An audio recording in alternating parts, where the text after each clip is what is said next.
એટલે હવે આપણે પાંચમો વિભાગ છે કે સમતલ અરીસા વડે થતું પરાવર્તન. એટલે હવે જો આપણે અરીસામાં પરાવર્તન થાય એના જે નિયમો છે થોડું આગળ શીખશું. કે અત્યાર સુધી આપણે એક જ કિરણની વાત કરતા હતા. હવે કિરણ પુંજ આપણે જે શીખાતા ને ઘણા બધા એમ કે કિરણ ભેગા થાય તો કિરણ પુંજ કહેવાય. તો ત્યારે શું થાય એનું થોડું આપણને સમજવાનું છે. કે પેલા શું કહે છે કે આકૃતિ 2.માં દર્શાવ્યા મુજબ તીર વડે દર્શાવેલ એ જ ઊંચાઈની વિસ્તૃત વસ્તુ સમતલ અરીસા ની સામે યુ અંતરે રાખેલી છે. એટલે જો કે ચિત્ર આપ્યું છે પણ છતાં હું ફરી દોરું છું કે આપણે અરીસો છે. એટલે અરીસામાં જો પાછળની બાજુ પેલું ન દેખાય હોય. હવે એની સામે એમ કે આ એક વસ્તુ રાખી છે અને એના નામ આપ્યા છે કે દર્શાવેલ એ જ ઊંચાઈની વિસ્તૃત વસ્તુ સમતલ અરીસા ની સામે યુ અંતરે રાખેલી છે. એટલે આ જો ગણિતની રીતે આપણે જરા જોતા જઈએ કે આ જે અરીસાથી દૂર છે અને આ યુ અંતર એટલે આપણે એટલા છેટા ઉભા છીએ. એક વિસ્તૃત વસ્તુ એટલે આપણે ધારો કે આ વ્યક્તિ જ છે માની લ્યો તો એ એમ કે એ જ ઊંચાઈની વિસ્તૃત વસ્તુ એટલે આ જે વસ્તુ છે એટલે કે ધારો કે આપણી ઊંચાઈ છે આ 5 ફૂટ હોય તો આ એ જ ઊંચાઈ છે, અહીંથી આટલું દૂર છે એવું એક ચિત્ર દોર્યું છે. પછી શું કહે છે અહીં અરીસાની સામે રહેલ વિસ્તૃતનો પ્રત્યેક ભાગ બિંદુવત ઉગમન તરીકે વર્તે છે. એટલે જો આ બધા અઘરા શબ્દો છે. બિંદુવત ઉગમન એટલે હું તમને સમજાવીશ હમણાં. આ રીતે મળતા પ્રતિબિંબ સ્થાન નીચે મુજબ નક્કી કરવામાં આવે છે. એટલે કે વસ્તુના એ બિંદુ પરથી આપાત કિરણો એન અને એક્યુ દોરવામાં આવે છે. એટલે શું કહે છે કે આના ઉપર જે બધા જ બિંદુઓ છે, આ વસ્તુ છે, આ વસ્તુ પર એટલે કે આપણે વ્યક્તિ ઊભી છે તો આ હોય એનું એક કિરણ નીકળે, પછી અહીંથી આ બીજું બિંદુ હોય એનું કિરણ નીકળે. એટલે આવી રીતે દરેક બિંદુએથી કિરણ નીકળે છે. હમણાં આપણે આ એક જ બિંદુની વાત કરે છે અહીંયા. એટલે પછી એના આકૃતિ દોરી છે કે એટલે એનું જે પ્રતિબિંબ પડે છે એનું સ્થાન કેવી રીતે નક્કી કરવું એ હવે આપણે આ ચિત્ર પરથી કે એ બિંદુ પરથી આપાત કિરણો એ એન અને એ ક્યુ દોરવામાં આવે છે. એટલે આ વસ્તુ છે અહીંયા જો એ બિંદુ હોય એમાં આપણે કીધું ને કે કિરણ આ સીધું પડે એટલે અને એ એન એક કિરણ સીધું પડે છે અને બીજું કિરણ આવી રીતે પડે, આડું પડે, કારણ કે તડકો આવતો હોય તો એ અને આપણે ક્યુ નામ આપીએ. એટલે આ જે સીધું બિંદુ પડ્યું એટલે આ એ આપાત કિરણ કહેવાય. આ એ આપાત કિરણ કહેવાય આપણે. એટલે જે કિરણ પડે પછી શું કહે છે કે એ એન અને એ ક્યુ દોરવામાં આવે છે. એટલે આ એ એન આપાત કિરણ છે અને એ ક્યુ આપાત કિરણ છે. પછી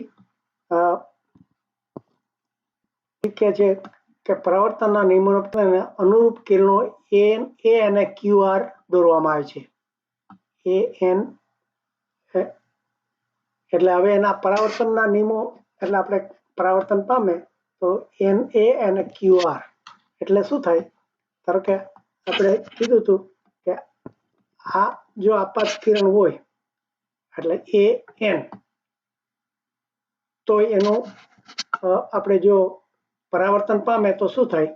તો કે આ પરાવર્તન જેટલો ખૂણો થાય એટલું જ થાય. જો આ કાટખૂણે આ લંબ દોર્યો આપણે પેલું શીખાતા ને કે આજે એક સીધી સપાટી હોય એમાં આજે તમે આ લંબ દોરો અને અહીંથી જે કિરણ પડે કેટલા ખૂણે એટલા ખૂણે પાછું જાય.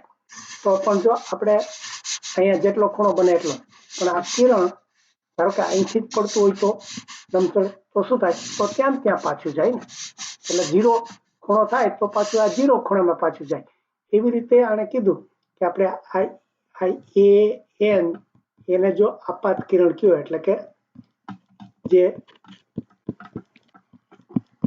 એનું જે પડે છે તો એનું પાછું જાય એનું નામ NA. તો એને શું કહેવાય? એ પરાવર્તનનું એ પરાવર્તિત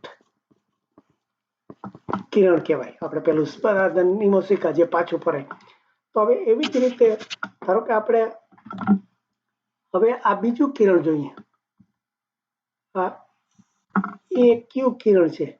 આ જો અહીંથી આપણે કીધું ને કે અહીંયા આ એક ક્યુ કિરણ પડે, આપાત પડે, તો પછી એનો લંબ અહીંયા હોય તો એ પાછું એમાં ના જાય ને હોય તો પાછું જેટલો ખૂણો અહીંયા આ જેટલો ખૂણો થયો એટલો ખૂણો જ અહીંયા થાય. એટલે આ જે આનું જે પરાવર્તન કિરણ થાય, આપાત કિરણ આમ આવતું હોય તો એનું પરાવર્તન કિરણ થાય એનું નામ એને QR એવું પાડ્યું છે. એટલે આ Q અહીંયા R આપીએ એટલે જો આ નામ બદલાઈ ગયા. આમાં આપણે આ AN છે અને NA છે. જો આપણે શરૂઆત ત્યાંથી કરી, જ્યાંથી નીકળતું હોય ત્યાંથી A થી નીકળે N જાય એટલે AN એ આપાત કિરણ થાય, NA એ પરાવર્તિત કિરણ, કારણ કે એ જાય જો એકને એને લાઈન ઉપર પાછું જાય છે. જ્યારે અહીંયા આ AQ છે એ ખૂણામાં પડે છે એટલે જેટલો ખૂણો પડે એટલો ખૂણો અહીંયા થાય તો એ કિરણ આ પાછું ત્યાં નથી જતું, એ આ રીતે QR તરફ જાય છે. એટલે આ ખૂણો સરખો. એટલે આ બેયના નિયમ પ્રમાણે પછી અહીંયા આપણે આ QR છે એ બીજું પરાવર્તન કિરણ થયું. એટલે આ રીતે આપણે બે કિરણો લીધા. પછી શું કર્યું? પરાવર્તિત કિરણો એને અપસારી હોવાથી તે પડદાની સામેના ભાગમાં નહીં મળે. આ જો બીજો શબ્દ આવ્યો અપસારી. એટલે શું? અપસારી એટલે જુદા પડે. આપણે કીધું કે NA અને QR અપસારી. એટલે આ જે NA છે એ આમ જાય છે અને QR છે આમ જાય છે. એટલે અપસારી એટલે બે જુદા ફંટાય છે. અપસારી એટલે જુદા ભાગે છે. આપણે કારણ કે આ જો આમ જાય ને આ આમ જાય તો ક્યાંય બે મળે નહીં. એટલે આપણે બે આ જે પરિવર્તન કિરણની જ વાત કરીએ છીએ કે બે પરિવર્તન કિરણ છે. ક્યાં બે પરિવર્તન કિરણ? તો કે એક NA, અહીંયા N છે અને અહીંયા A છે, કે અહીંથી પાછું આ AN છે એ પાછું AN ગયું, પણ આ AQ છે એ QR ગયું. તો આ બે આમ ન મળે, પણ તમે આને જો આ લાઈનને આમ લંબાવો તો આ પાછળ ક્યાંક ભેગા થતા એવું લાગે. એટલે આજે હોવાથી પડદાની સામેના ભાગમાં નહીં મળે, એટલે આગળ નહીં મળે, પણ તેને અરીસાના પાછળના ભાગમાં લંબાવાથી A' બિંદુ એમ છેદે છે, જે આકૃતિમાં દર્શાવેલ છે. એટલે આ જે અહીંયા આનું નામ A' આપ્યું. એટલે જો અહીંયા A છે, અહીંયા A'. એટલે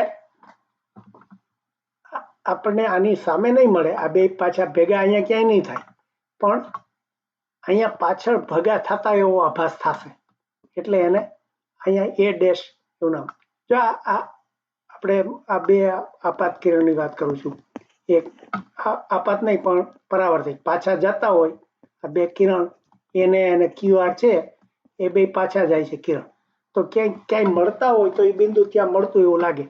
એટલે આમ આગળની બાજુ તો ક્યાંય નહીં મળે, પણ તમે જો આમ પાછળ લંબાવશો તો અહીંયા મળતા એવું લાગે. આ બે લાઈનોને સીધી તમે લંબાવો તો A'. એટલે એ એનું એમ કે લંબાવાથી A' બિંદુ એ છેદે છે. આમ બિંદુ એનું આભાસી પ્રતિબિંબ એ સ્થાને મળે છે. જો આ શું થયું કે આ A બિંદુ હતું એનો આભાસ અહીંયા થયો. એટલે અહીંયા હોય એવું આપણને લાગે છે. જેમ અરીસામાં આપણને આપણું મોઢું દેખાતું હોય ને, આંખ દેખાતી હોય, એવી રીતે અહીંયા આ A બિંદુ છે એ A' બિંદુ અહીંયા આભાસી પ્રતિબિંબ. એટલે ખરેખર ત્યાં મળતું નથી, પણ એવો આપણને આભાસ થાય છે. આવી રીતે અને ક્યુ વચ્ચેના બધા જ બિંદુ ઉગમ સ્થાનને અનુરૂપ એ અને આઈ વચ્ચે પ્રતિબિંબ રચાય છે. એટલે આપણે કીધું ને કે આના ઉપર આ બધા જે બિંદુઓ છે એ બધાનું એવું થાય. આપણે આ હમણાં એક જ બિંદુ એ એક જ બિંદુની વાત કરી, એવી રીતે તમે જો આ બધા જ બિંદુનો લ્યો તો બધા જ બિંદુનો આ લાઈન થાય, પાછળ આભાસ થાય એવો. એટલે આપણે જાણે અરીસા સામે ઉભા હોય તો અંદર અરીસાની અંદર આપણે દેખાતા હોય ને એવી રીતે. એટલે આપણે આના વિજ્ઞાનના નિયમ પ્રમાણે હવે સાબિત કર્યું કે આ એ છે એ અહીંયા એ ડેશ દેખાણું, આ ક્યુ છે એ અહીંયા આઈ પાસે દેખાય, અરે આ ઓ છે. એટલે આ રીતે આપણે એના જે નિયમ શીખ્યા એ પ્રમાણે આપણે બતાવ્યું. એટલે પરિણામે સમતલ અરીસા વડે તેની પાછળની ભાગમાં વસ્તુ, એટલે આ આપણે વસ્તુ હતી એ ઓ એટલે આપણે ઊભા થાય નું પ્રતિબિંબ એ ડેશ આઈ પ્રાપ્ત થાય છે. એટલે આ એનું પ્રતિબિંબ થયું. એટલે આપણે અરીસાની અંદર જતાય થાય છે. એટલે આ રીતે આપણે જે પરાવર્તનના નિયમો, કેટલા ખૂણે કિરણ પડે એટલા ખૂણે પાછું જાય, તો પાછા જતા કિરણને આપણે તમે પાછળ ભેગા કરો તો આ રીતે પાછળ આકૃતિ પડે. એટલે અને પાછું જો તમે આનું અંતર માપો તો એમ કે છે કે આ જેટલું આપણે જેટલા અરીસાથી દૂર ઊભા હતા, આટલા, તો એટલું જ પાછળ દૂર આપણને પ્રતિબિંબ પડતું એવું લાગે. એટલે આપણે યુ છે એટલું વી થાય. આ વી અંતર બતાવ્યું છે. એટલે આ રીતે આના ઉપરથી કે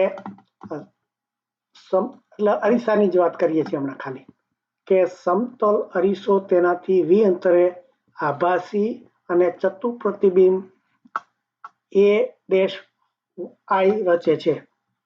એટલે જો એક તો એમ કે આ સમતલ અરીસો એટલે આ સીધી સપાટી વાળો હોય ઉભો, તો એનું જે પ્રતિબિંબ થશે વી અંતરે, એટલે જેટલું આભાસી એટલે શું, આપણે એ ખરેખર ક્યાંય ભેગો ન થઈ શકે પણ એ આભાસ એવો થાય આપણને, એટલા માટે આભાસી. અને ચતુ એટલે અહીંયા એ છે તો અહીંયા એ છે, અહીંયા ઓ છે તો અહીંયા આ, એટલે ઉપરનો ભાગ છે તે ઉપરનો રહે, નીચેનો નીચેનો, ઉલટું નથી થઈ જતું. જોઈએ આપણે પછી આવશે બીજા જાતના ગોળ અરીસા હોય ને તો ઘણી વખત ઉલટું થઈ જાય. એટલે એ ચતુ પ્રતિબિંબ પડે છે અને આભાસી એટલે કે આપણે ઝીલી નથી શકાતું ક્યાંય એના પડદા ઉપર ક્યાંય. બીજું કઈ પડદો ના હોય, અરીસો આગળ હોય પાછળ કઈ એવું ના હોય, પણ આપણે એમ લાગે કે ત્યાં આભાસી. એટલે એ પહેલી વસ્તુ સમજાણ. પછી બીજું શું કહે છે કે અરીસાની સામે જેટલા અંતરે વસ્તુ રાખેલી હોય તેટલા જ અંતરે અરીસાની પાછળના ભાગમાં તેનું પ્રતિબિંબ એ રચાય છે. એટલે જો આપણે આ દૂર ખસેડીએ વસ્તુ તો આનું પ્રતિબિંબ પણ દૂર ખસતું લાગે, નજીક લાવીએ તો આ પ્રતિબિંબ પણ નજીક આવતું લાગે. પછી બીજી વસ્તુ તો કે પ્રતિબિંબનું કદ વસ્તુની ઊંચાઈ જેટલું જ હોય છે. એટલે જેટલું આ ઓ એ છે એવડું જ એ ડેશ આઈ થાય.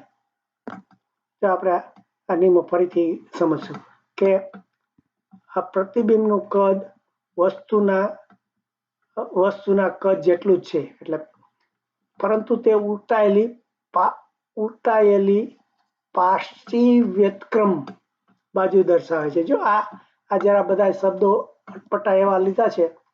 એટલે પાર્શ્વિવ્યુત્ક્રમણ એટલે લિટરલી ઇન્વર્ટેડ.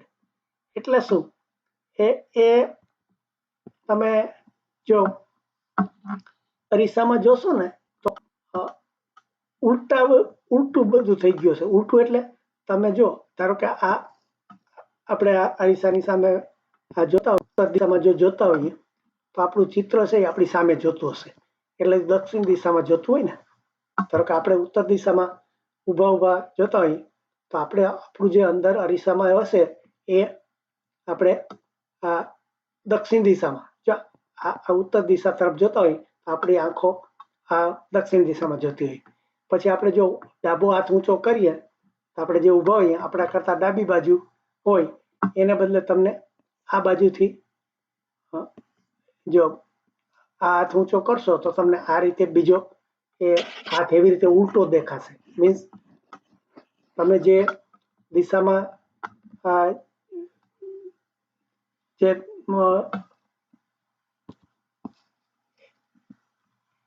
ઘણી વખત આપણે કપડાં પહેરતા હોય ત્યારે એવું થતું હોય ફરો છો પણ એ બધું વસ્તુ જમણી બાજુ ખસતી હોય. આપણે પેલું ઘણી વખત જો તમે ખબર હોય કે દાંતમાંથી કાઢવા જતા હો ત્યારે તમારે ખસેડવું હોય ડાબી બાજુ પણ તમારો હાથ ડાબી બાજુ ખસેડો તેમ જમણી બાજુ ખસતું લાગે. એટલે એ જે બધી વસ્તુ બને છે ને આ એનું પાશ્ચિ વ્યુત્ક્રમણ એવું નામ આપ્યું છે. એટલે કે આ લીલી ઉલટું થઈ ગયું છે પણ સાઈડમાં ઉલટું થયું, ઉપર નીચે ઊંચું નથી થયું. એટલે આપણે પગ ઉપર ને દેખાય માથું નીચે દેખાય એવું નહીં પણ હાથ ડાબીથી જમણી બાજુ દેખાય તો એને પાશ્ચિ વ્યુત્ક્રમણ કહેવાય. અને પેલું એટલે આમ સીધું એટલે વસ્તુના કદ જેટલું જ હોય છે અને તેનું પણ અને આ ચત્તુ જો આ ચત્તુ શબ્દ છે એટલે કે ઉપર નીચે નહીં, એટલે માથું ઉપર જ હોય પગ નીચે જ હોય પણ મોઢું આમ સામસામે. એટલે ચત્તુ પ્રતિબિંબ અને પાશ્ચિ વ્યુત્ક્રમણ એ બે વચ્ચે બરાબર સમજી લેજો.